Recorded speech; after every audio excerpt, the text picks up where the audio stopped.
Good afternoon, everyone, and welcome to today's G3 Academy webcast titled Building Sustainable and Resilient Communities Through Greening Infrastructure and Leveraging Capital, showcasing G3 Communities Part 1. And G3, of course, Green Streets, Green Jobs, Green Towns. This webcast is sponsored by the EPA Region 3's Water Protection Division and is part of the G3 Academy series of trainings. I am Jana Davis, Executive Director of the Chesapeake Bay Trust. We are a very proud partner with EPA, and I will be moderating the webcast. Thank you all again for joining us today. Before we begin, we have a few tips to keep your webcast experience running smoothly. If you're hearing an echo, please close all the browser windows except for the webcast presentation. You can also mute the presentation using the microphone icon in the lower left corner of your screen. If you are experiencing technical difficulties with the webcast, you can request assistance by entering your technical issue into the white box at the bottom of your screen, just below the slide, and clicking the Ask button. Your questions and the responses from our tech team will appear at the bottom of your screen, below the white box where you just entered your question.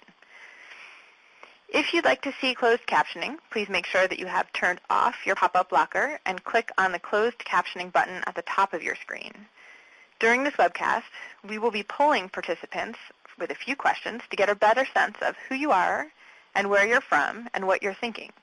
To complete the poll questions and the evaluation form at the end of the webcast, select the radio button on the left of your choice and click Submit. Do not type your answer in the Ask box. Please note the tabs at the top of your webcast console. On the Downloads tab, you can find some downloadable content, including speaker contact information and additional information on the content of today's presentations. You can also see the Certificate tab, very exciting. Everyone who participates in 60 minutes of the webcast is eligible to download the PDF copy of today's certificate. Okay, so to get on to the good stuff, today we are going to discuss communities that have received G3 Chesapeake Bay Trust and EPA Green Street grants that are actively greening their infrastructure from green streets to green buildings and are using these investments to build sustainable and resilient communities. Our expert speakers have real on-the-ground experience and will be discussing how their grant efforts were used as building blocks in the integrated planning efforts for moving towards sustainability. They'll be providing some lessons learned, discussing their progress and their challenges, and they'll be showing how often these efforts can really lead to leveraged public and private funding. The webcast is targeted to professionals interested in pursuing green streets, urban green infrastructure, and green jobs as part of an overall integrated community or watershed plan.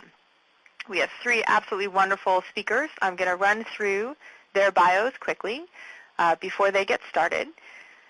First, we have John Moss.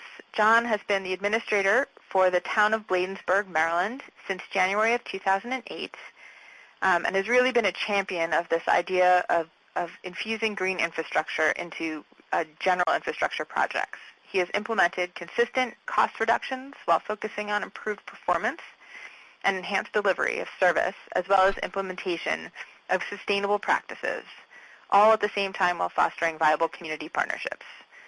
Mr. Moss directs and provides innovative guidance to 5 department heads, including the police, public works, code enforcement, finance, and administration, and he supervises over 40 government employees, all working to solve major community issues. Prior to serving as the administrator, Mr. Moss served as the chief of police for the town of Bladensburg. Next, we have Michelle Bailey-Hedgepeth.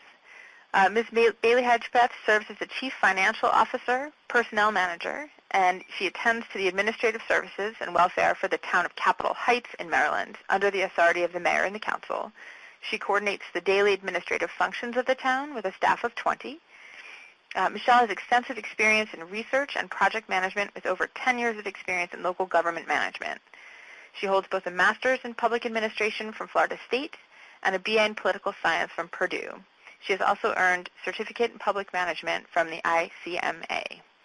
And last but certainly not least, Mayor Jacqueline Goodall is the mayor of the town of Forest Heights in Maryland. Mayor Goodall has been a resident of the town, Forest Heights, for 17 years and mayor since 2011. She's a graduate of Indiana University with a degree in urban development and planning. She has served on the town council since 2007, Her main focus since serving on the Town Council has been addressing the aging infrastructure and stormwater systems of the town using environmentally friendly methods while raising the awareness of local connections to the Oxen Run watershed. I'd like to also point out that Mayor Goodall has received an award for her work in green infrastructure and community greening from the Chesapeake Bay Trust. One final note before we get started with John Moss, our first speaker. We will try to answer all of your questions throughout this webcast. It's possible that not all of your questions will be answered during the webcast. However, we have posted the speaker's contact information in case you'd like to contact them after the webcast. You can find the speaker's contact information as well as a comprehensive resource list on the Downloads tab of your console. You will need Acrobat Reader to view the resource list document. So we're very excited to start today's presentations. We have three absolutely fantastic folks who have been doing such amazing work with their resources that they've received both from the grant program that the Trust and EPA run, as well as their own innovative source of financing, and I can't wait to hear how they've all been doing with their projects. I'll now turn it over to John, who will begin today's webcast. Thank you, Dr. Davis. It's always a pleasure to be joining you on any opportunity to talk about innovation in infrastructure and greening or creating a more sustainable community. Hello, everyone. I'm John Moss, Town of Bladensburg, the town administrator here. You've already heard a lot about that. But Bladensburg, I'm not certain, is the first thing you would think about when we think about building sustainable or resilient communities through greening. I'm not certain that'd be the first. Let's talk a little bit about the overview of it, just to give you a historical background, because it is a historical community. Originally called Garrison's Landing, it was renamed, obviously, for Thomas Baden, the governor of the great state of Maryland, established in 1742. It is indeed 1.1 square miles situated in the state of Maryland, within Prince George's County, and as a member of the Port Town communities. Also, it has about 9,123 residents, and the main tributary of the Anacostia sits right outside its very door. So it's a kind of a unique place.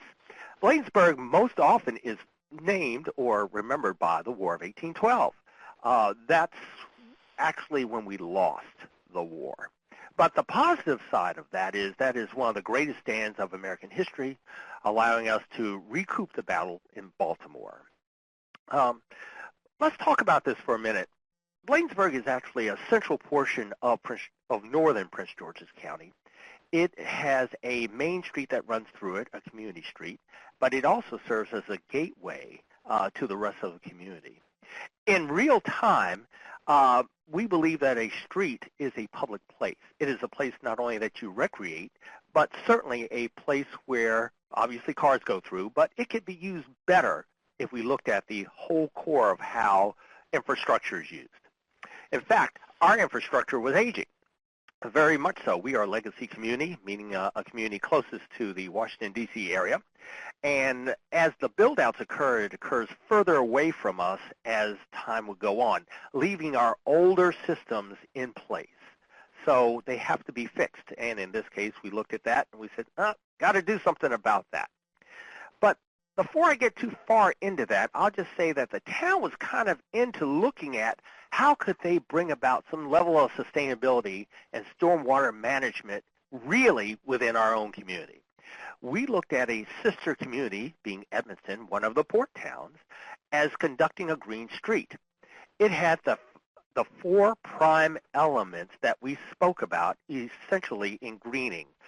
Obviously, it had stormwater management.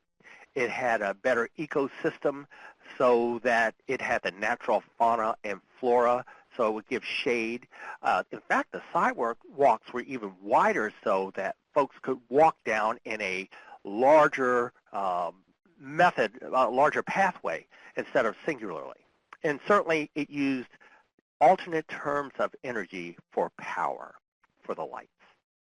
So, as I said, the town was already involved in looking at sustainability, but funding was always an issue. And what you have here is one of our views of a new parking lot, which is a storm management system. It's not exactly a cistern, but the system will actually hold up to 6 inches of water an hour. We also invested in some solar lighting. It's completely off the grid. That also lights our parking lot.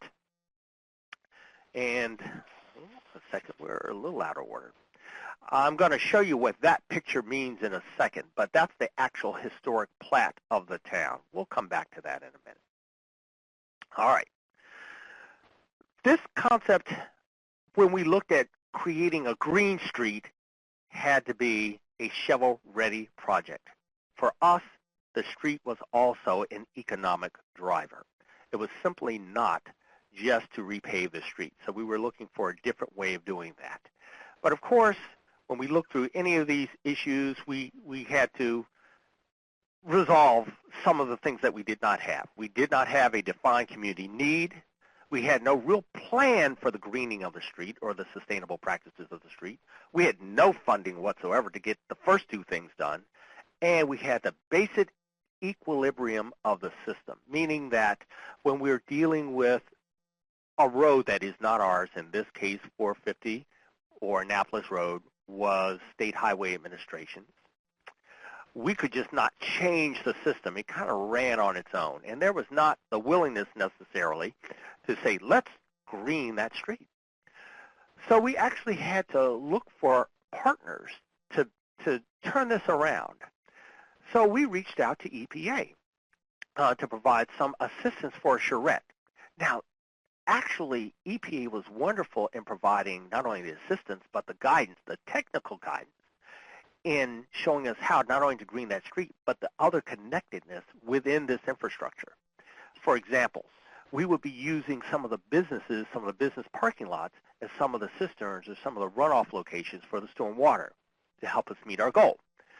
We would be able to gather a consensus from the community through the charrette.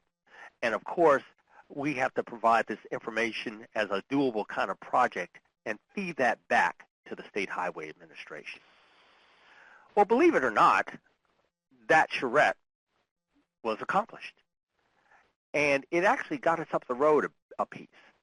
But I'll say one thing here that's more important that we got out of this whole project, which is, interestingly enough, although we got a document, the technical assistance, and the support to move forward on our Green Street, probably the best thing we got was the collaboration and the partnerships that grew out of that.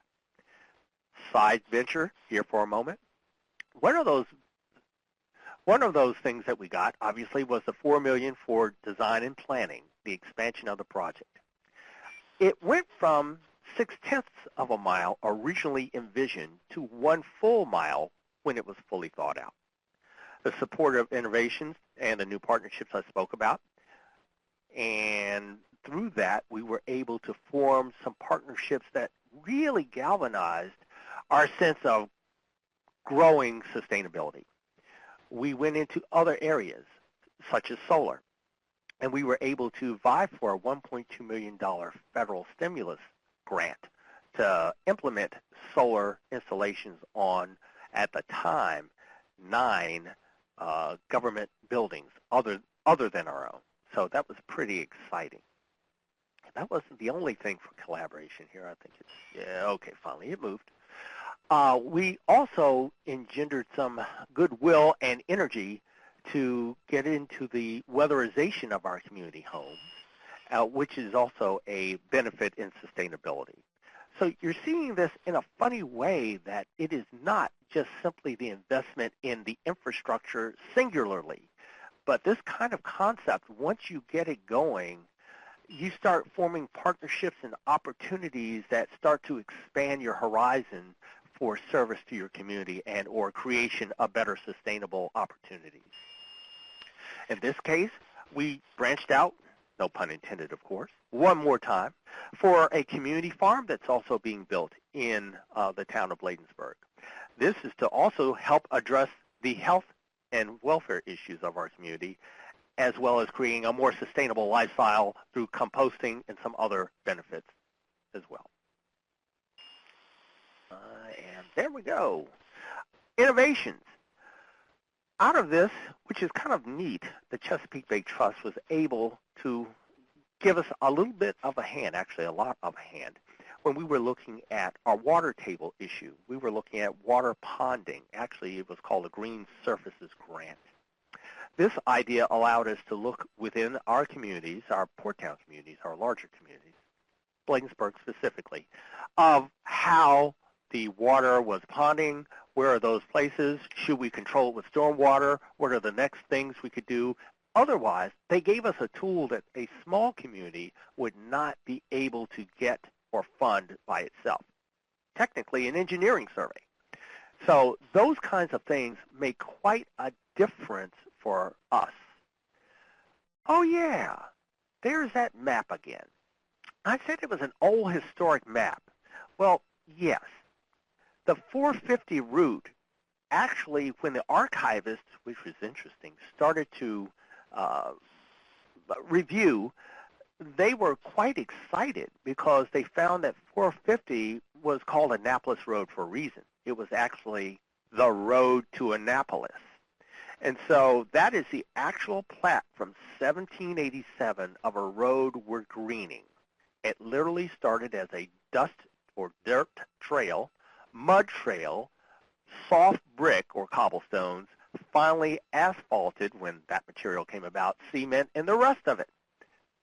It is the same path that the British walked on then. That is still in use today with over 50,000 cars traversing it daily. So we are changing a bit of history while preserving it. We are still maintaining the pathway to history by greening it and hopefully preparing it for its future. So that's pretty much my presentation for today. This is my contact information should you wish to give me a call and or an email, and we have more sustainable information on our website as well. Thank you. Great, John. Thank you so much. That was a great view of your story and kind of where you've been and where you're going. And that was it's going to be great, I think, for the audience to get a chance to ask some questions. So folks in the audience, please start thinking about your questions for John. Meanwhile, we have a question for you, a couple of questions. We're going to do a quick poll, and the purpose of this poll is to understand where you're coming from and what types of folks are participating today. And this way we can tailor some of the comments for you all, depending on what type of organization you represent. Once you answer, you'll be able to review the results of the poll immediately, and we'll refresh them with the most updated results as more folks answer. So you'll see a poll that goes out to you right now, and you're going to answer the question of who you work for, what type of organization you represent. You have a choice by clicking on the radio button that's next to the answer of local government, state government, federal government, nonprofit, academia, or other. So please go ahead and start your answers now. We're going to give you a minute or so, and while we're thinking about this, John mentioned that the trust provided a grant for his work in this arena, and we'd like folks on the call to know that this grant program through which John received his grant is now actually currently open. It seeks a wide range of green infrastructure, green street, green town, green jobs projects, and the deadline is March 22nd. So please definitely keep it in mind and think about, please feel free to give us a ring at the trust and we can answer any questions that you have about that grant program. So here we are. Now we're going to get a sense of where folks are working, who they're representing. We have some folks from the local government, some folks from nonprofit, and a couple folks representing other. So that's good. We have a nice mix of folks here, and hopefully your questions for John and the other speakers will represent maybe perhaps some of the challenges that you've faced in your own work on green streets. So the second question we'd like to push out to folks, we'd like to know how many folks are participating in the webcast today at your location. So again, click on the radio button that best describes how many people from your organization are participating. You have a choice of just me, 2 to 5, 6 to 10, 10 to 20, or more than 20. So again, we just like folks to get a chance to weigh in with how many people are participating from their organization. So now let's turn back to John, and while folks are answering that poll question, I would like to start John off with a question of my own. Often we talk about the challenges. John, I want to start with the positive. What do you think has been, of all the practices that you talked about that your town has been implementing, from solar to stormwater to weatherization, what do you think has been the easiest practice to move forward, and why? Solar was the easiest for us, simply because we already had a plan that we were playing with, so to speak. Stormwater is a big ticket topic for many of us in smaller communities. And so the solar seemed to be something more manageable for us, at least initially. So that's kind of where we go. Mm-hmm. And is that because it's visible to residents and they can understand there's a connection to sort of reduced costs elsewhere? Yes, and in fact, that was part of the byline that we wanted to use, that you have a sustainable government, come out and see it. You can implement these practices on your own home. Mm-hmm. Great. So we have some questions coming in, and one of them is relevant to this topic. How do you feel the community residents feel, and has that been changing over time? It's kind of a neat process to see the educational aspect happen. At first, when we were talking about this, they said, storm what? They really didn't understand the impact that it had until their basements flooded. And we said, that is storm water, and that is how we need to manage that. So one, it doesn't get in your basement. But two, I mean, the water table here is very high, so that it's easy to tip it. But there are toxins here because many of our residents are very familiar with the waterfront park. But when we say, would you eat the fish from there, is really an interesting question. So it's been an educational process that, yes, they would now, of course. We're working with cleaning that up. But it's an educational process that you have to put in real time for folk. Mm-hmm. Have you noticed that the general community perception of any one particular problem has been changing as you've been working on this community outreach piece? Yes. Actively so. One, I mean, obviously I'd mentioned that they're better educated, but two, now we're having questions about, well, if you do that, X, whatever X is, then what's the cost, and what happens, to rainwater? Then what happens to, and they're more engaged, and so that's what we want in our community. Mm-hmm.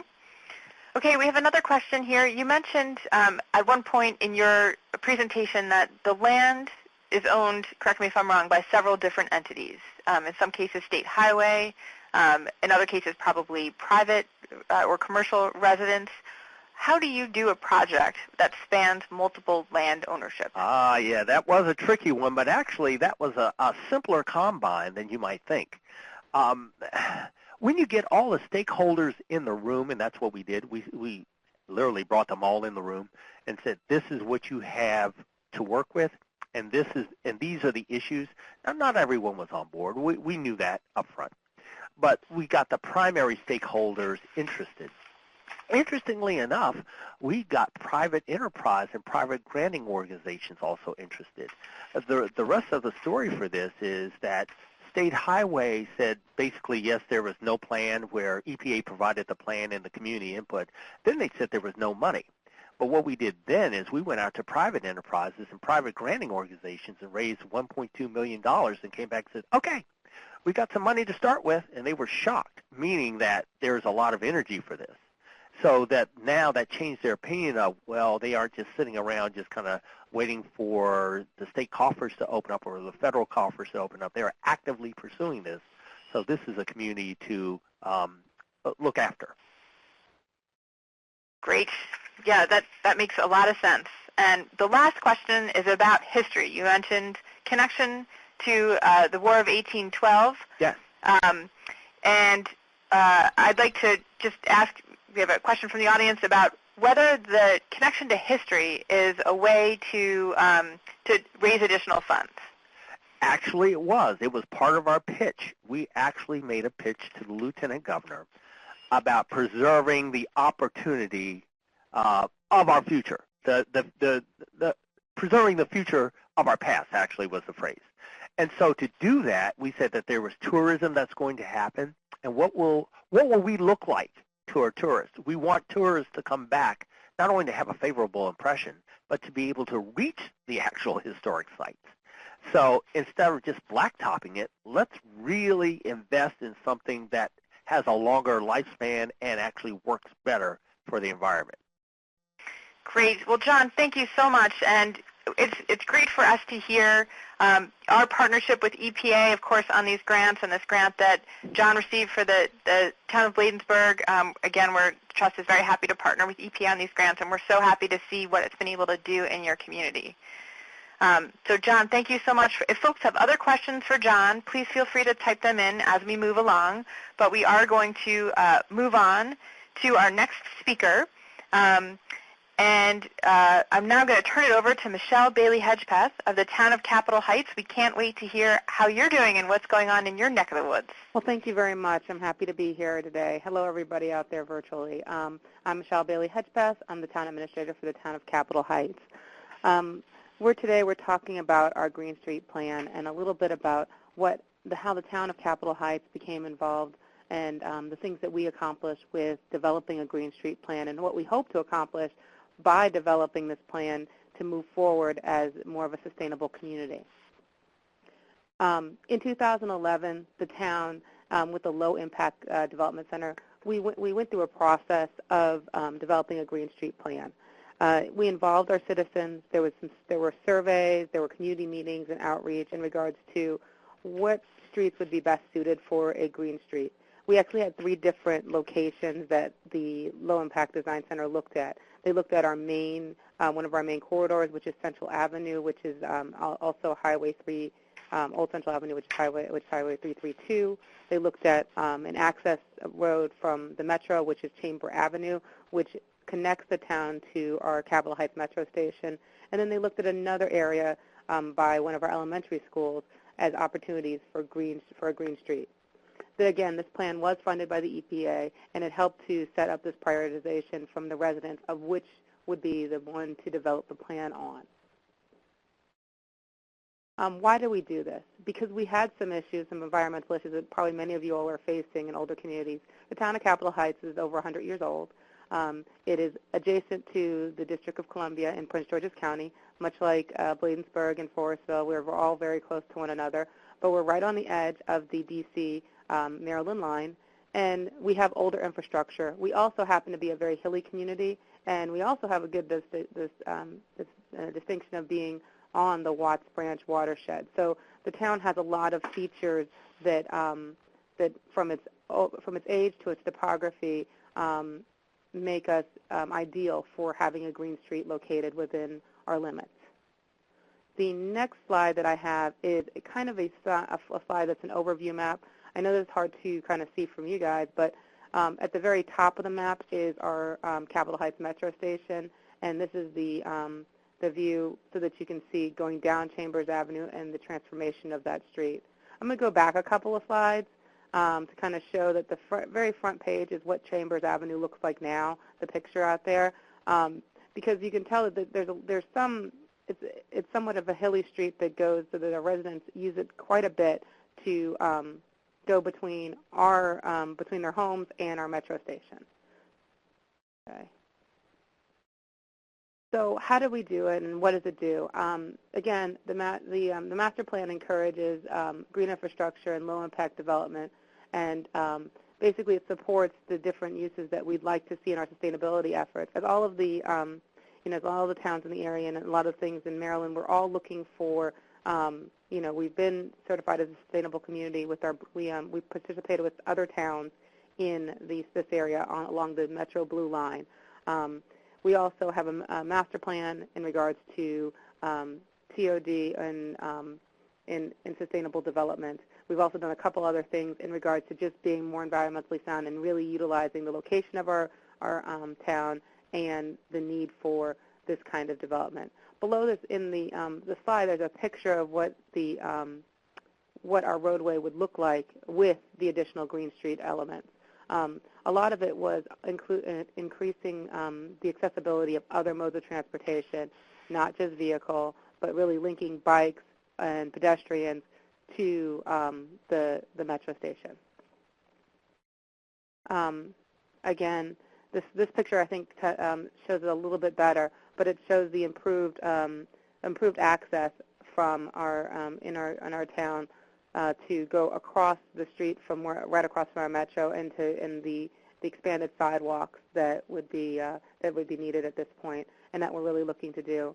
Over the last couple of months and last year, we have been applying for funds to implement this plan. I think the one thing that we thank the EPA and Chesapeake Trust for is the ability to put together a plan that helps us to apply for the implementation of this infrastructure. So my really presentation today is really regarding the plan that it took that is now taking us to try to go for additional funding and the baseline that kind of has set us up as a small municipality to seek more funding and how to kind of do that.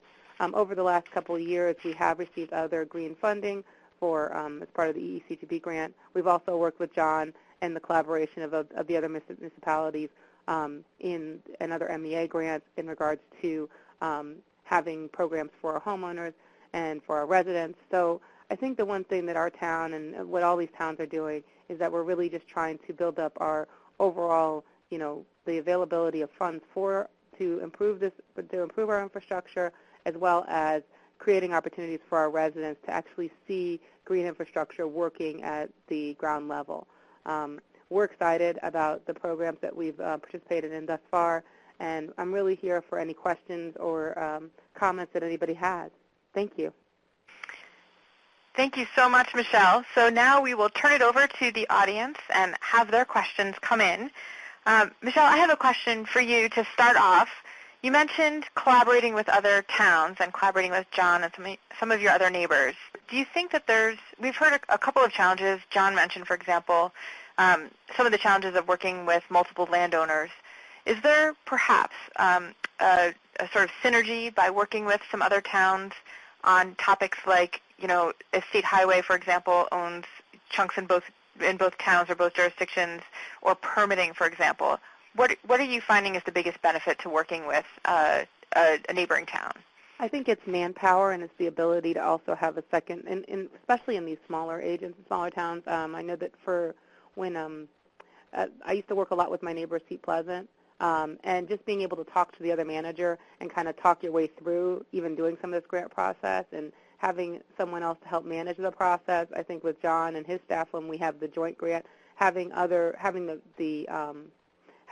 manpower is one of the benefits. I think where some of the disincentives are is when you don't have common infrastructure, you don't have the common, your boundaries are a little bit too far apart to kind of get common projects. I think the one thing that we're learning, or that I'm learning working in the areas, is trying to find common wins, so that if infrastructure is created maybe in my municipality, how it benefits the residents of other municipalities nearby, because of the fact that that we have common people that use the same things like that. So it's really trying to find win-win solutions with other municipalities that are in the area. But I found that the collaborations that I've endeavored on with other local municipalities have been very helpful, especially because of the fact of our size, and then being able to make our voices heard better. Mm-hmm. That makes a lot of sense. So we're getting some questions in, and it looks like we're doing a little survey of our speakers. Michelle, what do you think is one of the practices that appeals most to your community members? I think the practices of the Green Street that they really have jumped onto is just the, they really now kind of understand their place and the way that the Watts branch is so important to the overall the environmental impacts of the town. So I think people are becoming more environmentally aware. But I think that the other thing is just the beautification and that they see a possible improvement of the town's infrastructure. So our residents have a buy-in from the standpoint that they can't wait to see something happen and see something new in the town. Mm-hmm. And is it likely that you'll be able to work, because of the community support, you'll be able to work in some of these green elements for all of your infrastructure projects, or some subset of them? Yeah, I think that's what once we've implemented it we've done a couple little smaller projects, and people want to see more of the same thing, and they want to see it repeated. So, and I think it's that the green infrastructure portion of it is very important to people, more than just the beautification element. Mm-hmm. You mentioned, we have a question coming in about the hills. You mentioned that your jurisdiction is either blessed or plagued, depending on one's perspective, with a lot of hills. What challenge do the hills provide? Well, they tend to, we have a lot of runoff that goes into the stream because of the hills, and we don't have proper drainage.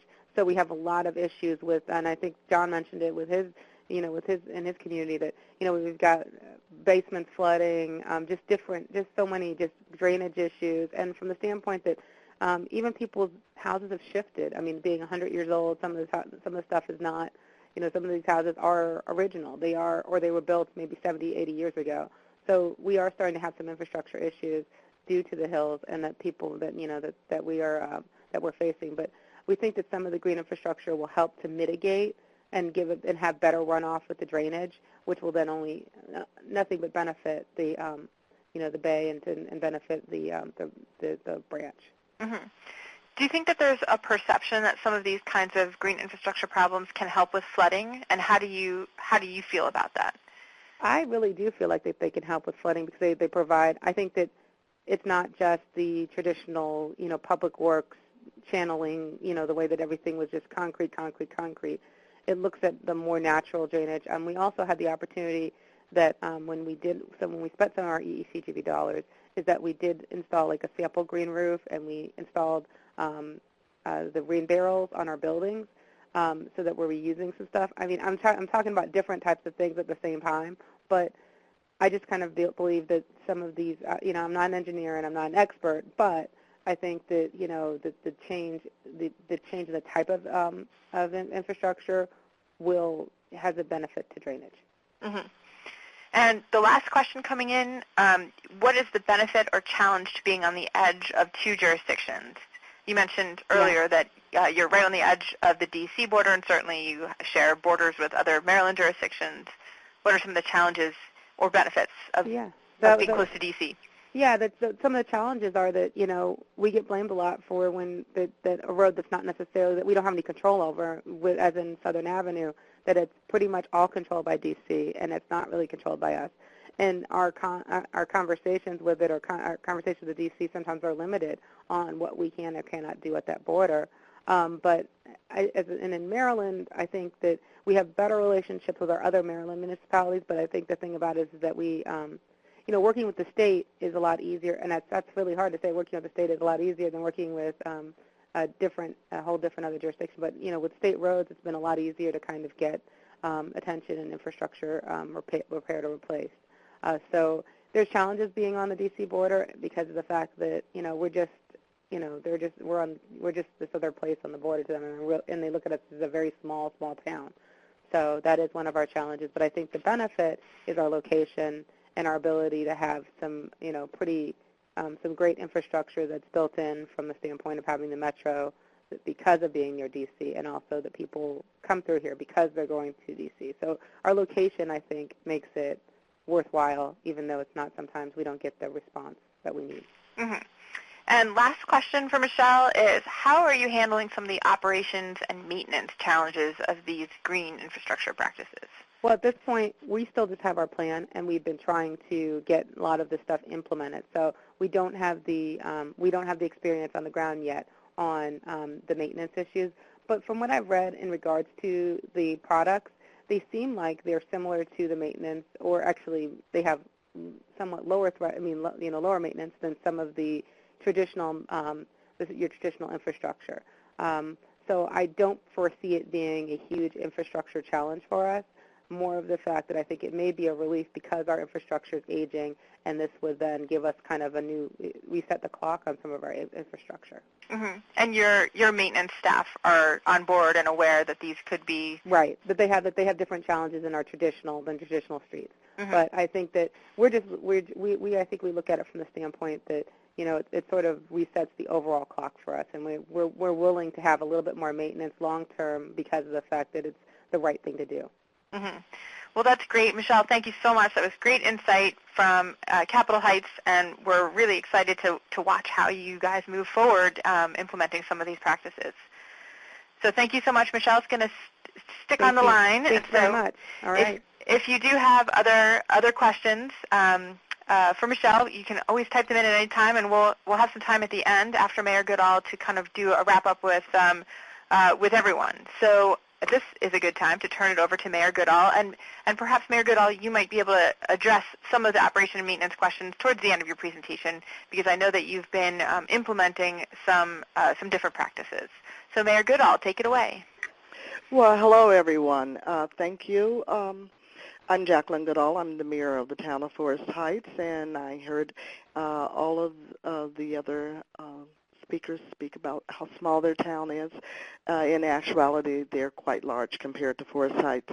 We are the smallest municipality. However, we have probably taken the biggest bite out of everything that we've done, because we are looking at our storm drainage problem. And what we have done is we've taken that in just kind of small pieces. We decided that in 2007 that we needed to have a plan. And so in order to get that plan done, we said that we would have to have funding, because at that time we literally did not have but maybe $100,000 in our coffers to begin to work. However, we started looking at what is the best thing that we could promote. And my good friend Mayor Ortez had tackled the green streets there in Edmondson, and so we decided we would tackle a green roof. And in getting the funding from the state led us to be able to get additional funding, and that additional funding came from a lot of various sources. I'm having a little technical difficulties here. Can you go to the next slide? So one of the things that we did was we began to reach out to different organizations. One of the organizations that we reached out to was to the Chesapeake Bay Trust. We reached out to the Chesapeake NEMO, which was a spinoff from the Chesapeake Bay Trust that was there to assist municipalities.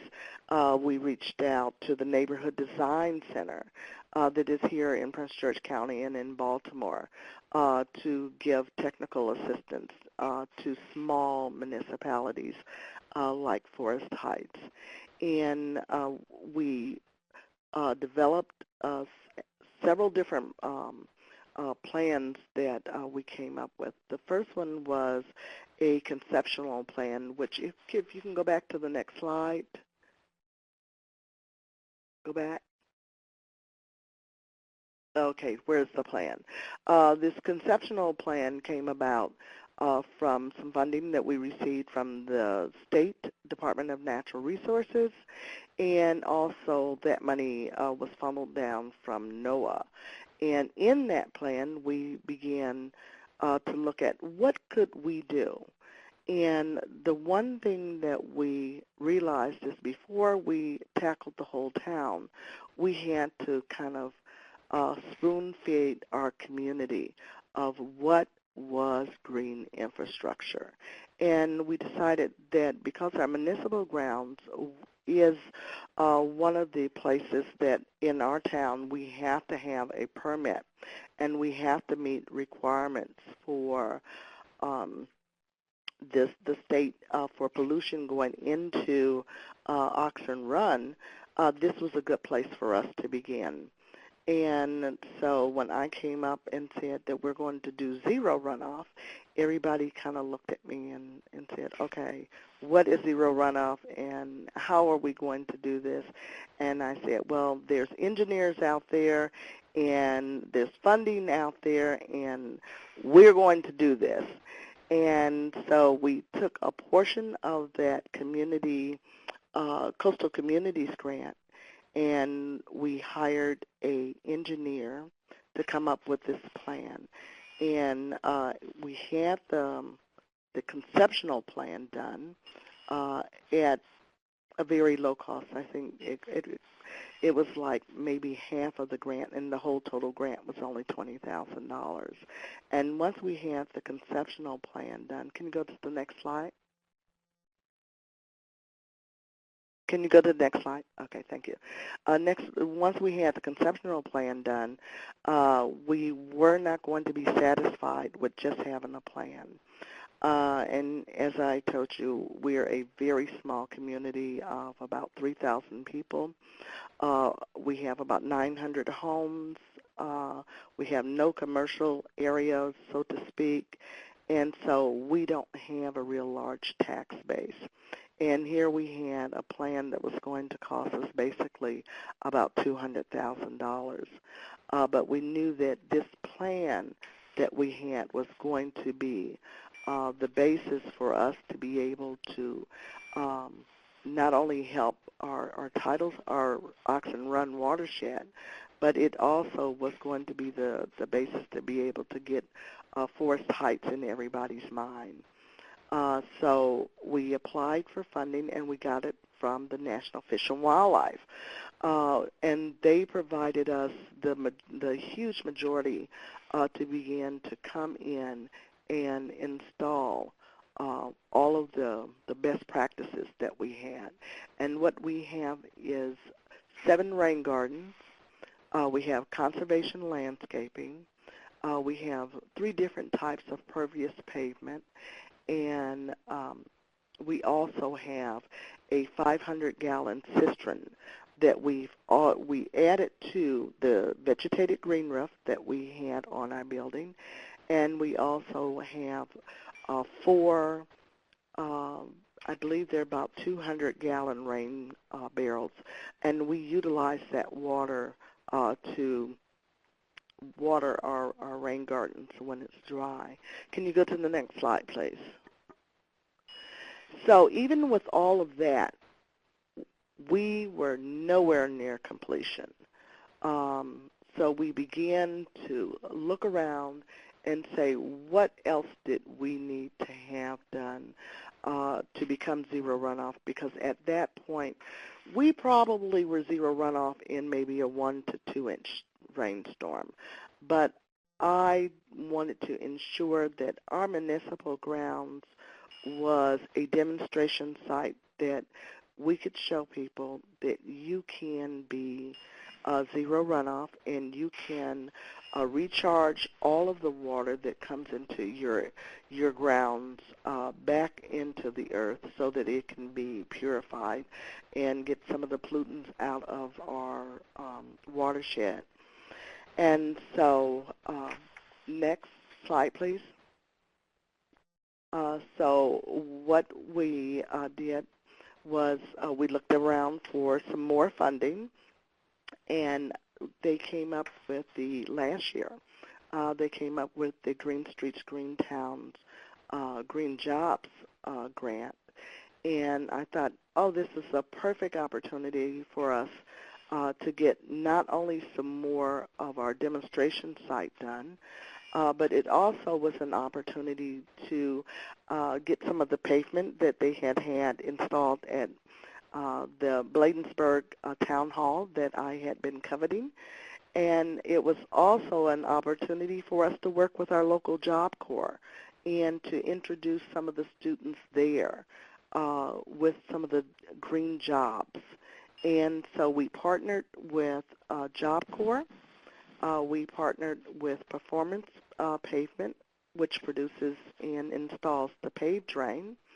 And we applied for the 3G grant.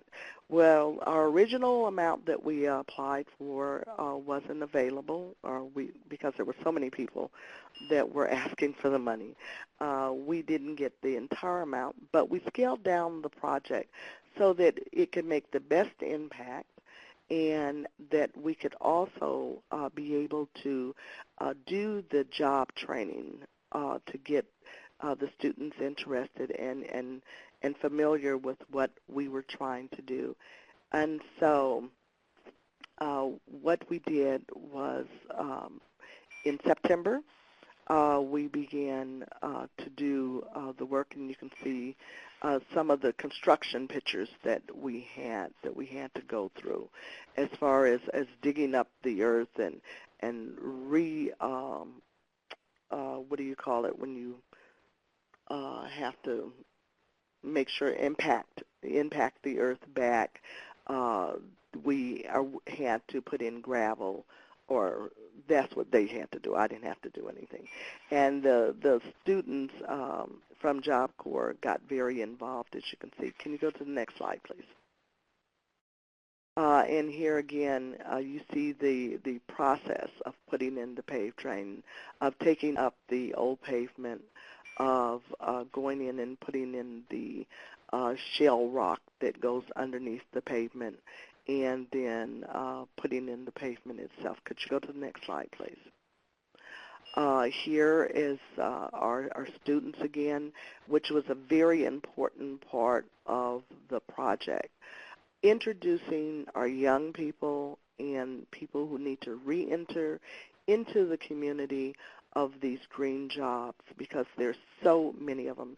Installing paved drain is just a small portion of the jobs that can be created through green infrastructure. The 7 rain gardens that we have need to be maintained. Installing rain gardens is something that is a new technology, installing green roofs. So there's a lot of green infrastructure training that's out there that can create new jobs. And we also, in turn, can be able to help clean up our water system. Can you go to the next slide, please? And here you can see some of the results. In the top left picture, you'll see our municipal building as it looked back in 2005. Where we had the old windows in. We didn't have a vegetated roof. Basically, all of the storm water that ran off just ran off directly into the stream that's nearby. When you look at the bottom left picture, this is after we had installed some new storm windows that are environmentally friendly. These windows were bought through a grant money that we received from the state, as was the green roof. We also see in that picture the rain gardens and some conservation landscaping. And if you look up in the right corner of that particular picture, you'll see a structure, and that is the solar panels that we worked in the collaboration that Mr. Moss had spoke of in the first round of the 9 towns. And this has this collaboration of getting funding for municipalities has really, really worked, and I can't express how much more stronger our applications are when we put them in together.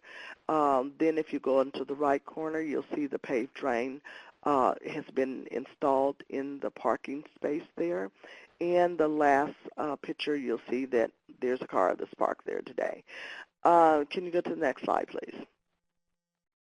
And here again, you'll see in the left corner how our parking lot and our driveway looked before any work was done. Also on the top right corner, you'll see the before.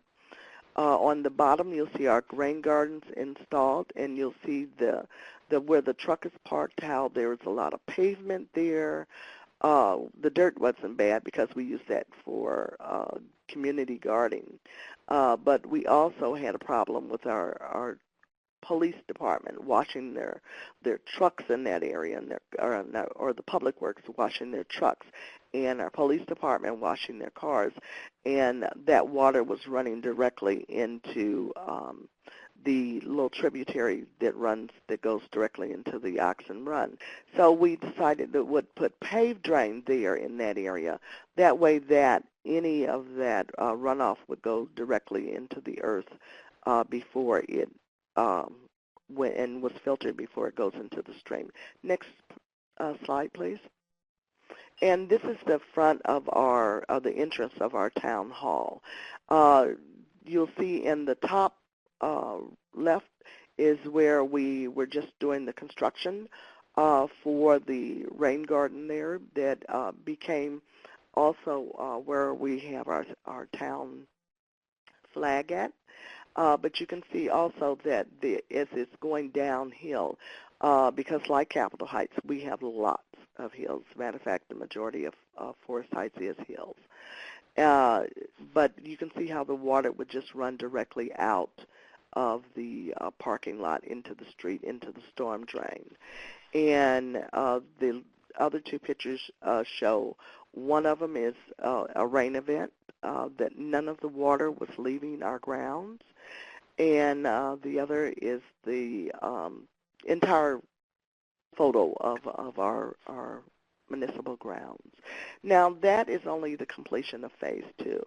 The Phase 3, we're looking at going to different pervious pavement companies and asking them to come and put in a demonstration parking space so that citizens can come and look at these practices in a real-life setting.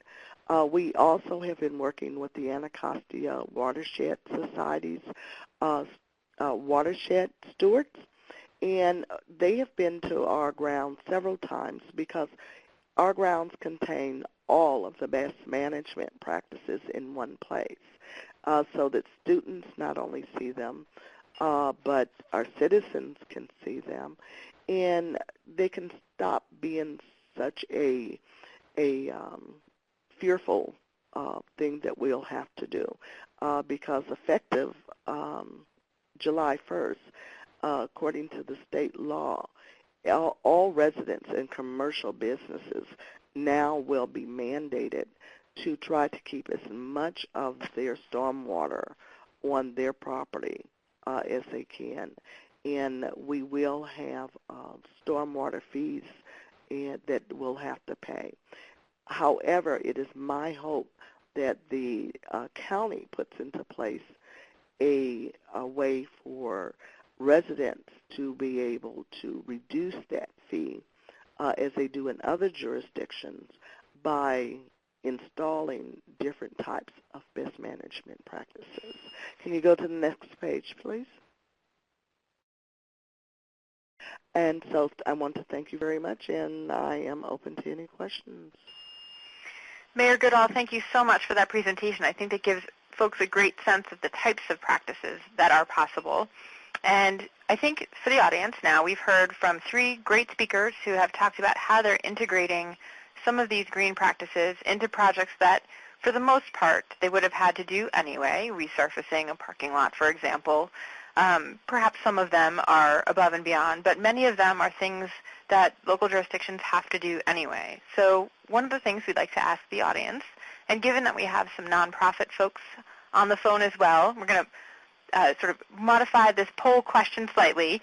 So just think about it in your mind. So for folks from local jurisdictions or government staff, after hearing today's presentations, are you more or less likely to add green elements, green components to your next infrastructure project that you would have had to do anyway? And for those from nonprofit audience or organizations, after hearing today's presentation, are you more or less likely to work with your partner local jurisdiction to encourage the inclusion of green elements into infrastructure projects? So we're going to give folks a minute to answer, and I'm really interested to hear from audience members what they've learned. So please feel free in the question box as you think about questions for Mayor Goodall to just type in a little comment about what you've learned and what practice perhaps you're most likely to want to implement as part of your next project or working with your next partner. So Mayor Goodall, as folks are answering this question, I'd love to pose the operation and maintenance question that Michelle got to you as well. One of our audience members was curious as to how folks deal with operations and maintenance. Is it more or less than a normal infrastructure, a regular non-green infrastructure project? Is it hard to get your operations and maintenance staff to adopt these new practices? Can you give us your perspective on that question? I think one of our biggest challenges have been not that it is more difficult than other practices, but there's different training that needs to be done, and that's one of the things that we're in the process of doing with our public works. Is taking some of our public works people and getting them to know the difference between when they're maintaining our rain gardens, the difference between a plant and a weed, because the upfront cost is quite expensive. Because you have to buy the plants and you have to install them. However, you don't want someone who's maintaining them to come up and pull out the plants that are needed. The overall cost is not going to be as expensive because you don't have to go in there and mow where there's a green roof at, or where there is a rain garden.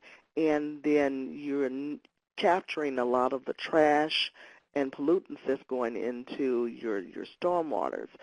I found that the paved drain is basically a very easy maintenance sort of pervious pavement. There is a little more work to be done when you're looking at the gravel that we use, because after a couple of years that is going to have to be replaced. But basically, it's just different types of maintenance. Mm-hmm. So some practices, it may cost more from a maintenance perspective, but others it's going to cost less. Yes. So how do you get some training to your DPW staff? If you're a local jurisdiction, what's the best place to go to get that training? Are there folks you can bring in? Do you send your folks out to day-long courses? Our workers have been out to day-long courses. I've brought in people on a part-time basis to kind of train my public works people. I invite different gardening clubs to come in and learn how to do some of this stuff. I myself went through the Anacostia watershed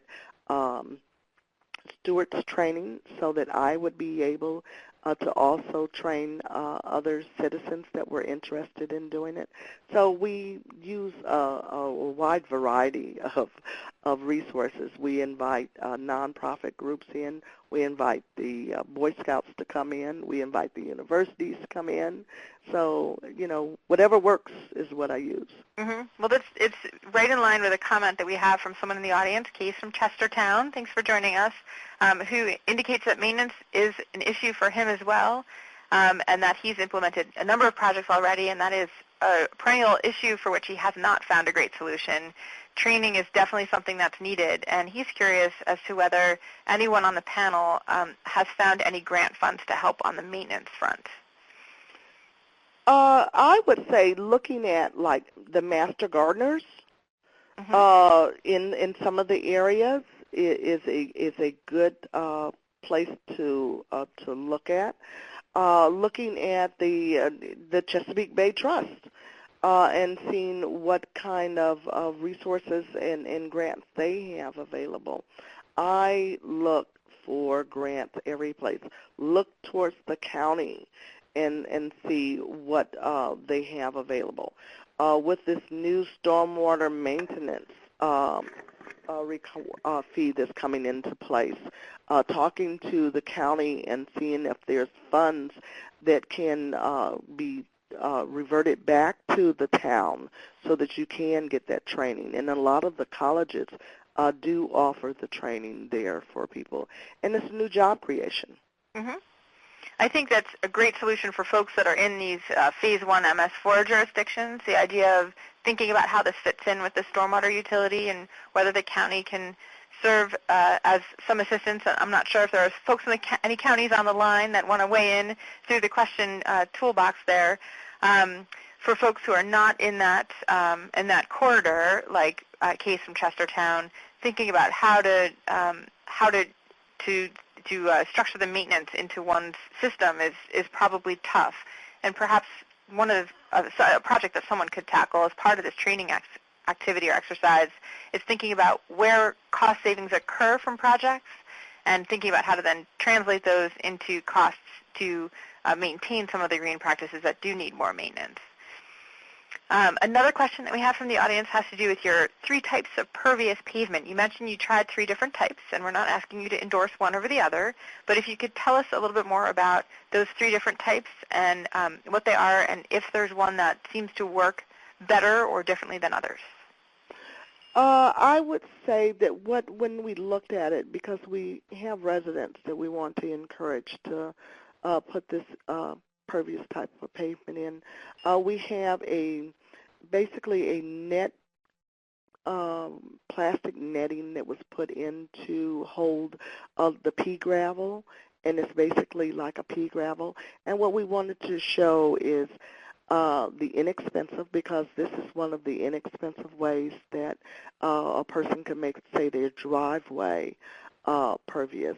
And then we have 2 different types of bricks that we have used. One is a more expensive type brick than the other.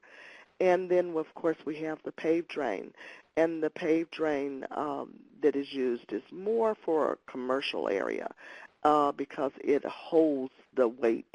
Our trash trucks go over it. We constantly have cars and stuff that go over it. So those are the 3 types that we have installed, and there's several different more types that I would like to be able to have installed, so that people can get a visual of what each one is. Mm-hmm. That's great. And we have a comment here that the Chesapeake Stormwater Network is going to host a training workshop presumably in Chestertown in early April. So if folks are interested in that, I'm sure we can get people more information. We have another question. I was struck by this as well. You mentioned that you reached out to various kinds of groups for both assistance and funding, both early on and still. And certainly, I think folks on the call will learn a lot about who you reached out to and add those groups to their lists of technical assistance providers. But could you tell us a little bit about your strategy? And one of the things I've always admired about you is your willingness to kind of stick with it and contact as many folks as you need. Do you have a general strategy? How do you choose who to reach out to? How do you fit the different pieces of advice that you get from people together to make a path for yourself to work forward? I guess being a planner. Then one of the first things that Jonathan Daughtery told me when we started with the green roof is he said, being a planner, you're a visionary and you're a dreamer, and planners generally don't think how it's going to get done. They just see it. And so that's what I do is basically everything that I look is I just see it. And then I began to look at who can help me get this done. Reaching out to the universities has been very helpful. As I said, Chesapeake NEMO was very helpful to me. The Neighborhood Design Center, these were people who had the engineering skills that I didn't have, and they kind of said, okay, this will work and this won't work, and pointed me into the directions of other engineers that could possibly, once they caught fire with the idea, to give me advice. Sometimes I got free advice. Sometimes we had to pay a little bit for it. And keeping my eyes open to all of the granting that was available out there, whether it was big or small. I didn't care if it was Prince George County offered $10,000 for planting trees. And I said we need to plant trees because we have gotten thanks to Chesapeake Bay Trust, we have gotten our street tree canopy assessment done. And so we know where we have to fill in the trees. And so there's those types of funding. There's only maybe $10,000 that's out there. And then there's the large funding that you can get from the Chesapeake Bay and the EPA and the National Fish and Wildlife. And the state of Maryland offers a lot of funding. We've been very fortunate that we have gotten a 319 loan that we will be able to do a bigger project to address some of the stormwater problems that we have within our town, maybe next summer. Mm-hmm. Great. Well, you've certainly served as a model for putting the pieces of funding together. So a lot of folks can learn a lot of different ideas on that front from you. Another question that's come in. So you've done a lot of work on the grounds of the administration building. Has this served as a demonstration for others in the community, and are you ready to move at some point from the administration building to the rest of the community? Yes, we do have a zero runoff plan for our entire town. We've worked with the university that has given us ideas of how we can do different sections of our town. We have one street that is is construction ready. Matter of fact, in the next couple of weeks, construction will begin. That we will have our first complete street.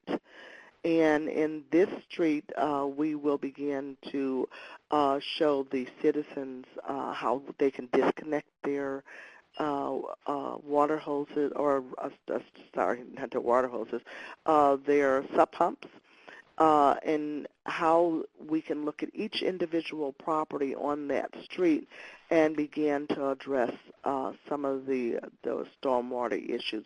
Because as we found out when we were doing the planning part of this and doing the plans, we have some areas that have very high water, and it's not going to be feasible for them to keep that water on their property. And so we've incorporated French drains on that street. And we have 4 other streets that are in the coastal communities plains. And we'll have to do the work on those as funds become available. Mm-hmm. And so a question from the audience. You've talked a lot about some government funding or nonprofits like the Chesapeake Bay Trust. Is there any private financing out there that you've discovered? The private financing is a little more harder to find. What I have been able to do is to work with different companies, and they have donated some of their time. Mm-hmm. And that in itself is a big help when you're trying to do the construction plans. If the company that you're working for will reduce some of the cost of what they're going to charge you, and especially if you're going to get grants, putting this type of work in this type of donation from those companies as a match is also a way to be able to get these projects done. Mm-hmm. And this is a question for you and any of the other, John or Michelle, who spoke earlier. Recently I became aware of a program, I believe it's based in North Carolina, in which private companies were offered pretty extensive signage if they took over, say, a very visible corner and did a rain garden or bioretention cell or some other practice. Do you think that's something that could work in your town? John Moss here. I think all those opportunities are good. I mean, there's an opportunity to brand, and we are not adverse to using a private company that would want to brand their material and donate it to the community or use in a community project. That's one way. Some communities are sensitive about that, but I think if it's done well and artfully well, I think that the opportunity to do that for a significant cost reduction is a positive thing. Mm-hmm. Mayor Goodall, what about you? What we have done is we have a wonderful town administrator that he has some very innovative ways of getting things done, and we are in the process of working with some companies to do some signage. Uh-huh. And one of those signages will be right near one of the rain gardens. So yes, we don't, any ideal, big or small, we have a very small town and not a lot of money, so we don't turn down any ideals. Mm-hmm. Michelle, what about you? We think about the Verizon Center. We could have the, I don't know, local company X rain garden at a main intersection. Right. No, it's something that a lot of towns have looked at. I think, another good example is your Petco Pet Park or something like that to sponsor your dog stations, things like that. Our town council has been pretty supportive of looking at those ideas. I think that, Mayor Goodall is really good at getting out there and getting some of those funds, and, just the same way we wouldn't turn it down. It's just one of those things that we also look at in combination with the grant funding and things like that. But, it's a great idea, and it's something that we've thought about. Great. So results are back from our survey, and 80% of the audience on today's call say that they are more likely to either partner with or as a local jurisdiction add green components to an infrastructure project. So that's great news. You on the panel might be getting some calls from these audience members and asking advice. And I'd like to end with the panel with one last question about the green jobs piece. We haven't talked about it a lot, but a lot of practitioners or individuals from local jurisdictions who are attempting these projects get, I imagine, and you all can correct me if I'm wrong, a lot of information from contractors or engineers that they bring in to help them address a particular project. And so there's two pieces of the green jobs component of this. One, Mayor Goodall mentioned, which is the idea of working with youth corps, jobs corps that will come in and help train some of these young people, not necessarily young people, but folks that are in job corps on these new practices. And the second is that it seems as if firms that are established that may be hiring some of these folks from job corps actually get experience by doing these projects with you. You learn together. Do you all find that the companies that you've worked with leave your projects perhaps more able to do this kind of green infrastructure project with the next client that they have? Do you feel that you're learning together with these individuals? This is Michelle. I think that some of the people that we've worked with and on some of our other green projects have felt more comfortable going to other government agencies and going to work with local governments after working with us because of the process and maybe understanding when they haven't, particularly done government work before. It helps them to develop those partnerships. And then we've had a relationship with the people who put in our solar that have actually done a similar training program and then have come to the town and say, we're looking for people to train in this. We'd like to know if you have some residents that may be interested. So it's come out kind of good in both ways for us. Mm-hmm. Mayor Goodall, what about your experience?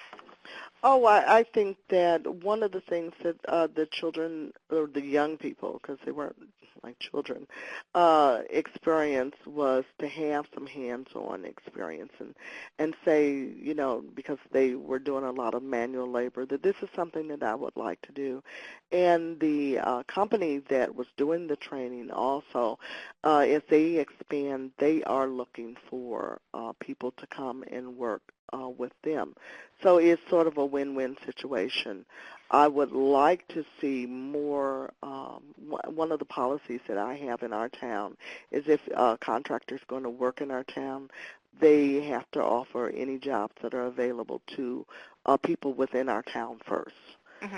And so these types of environmental jobs that are going to be coming in, the construction of the complete street and the installation of some of the tree boxes that we'll be installing along the streets.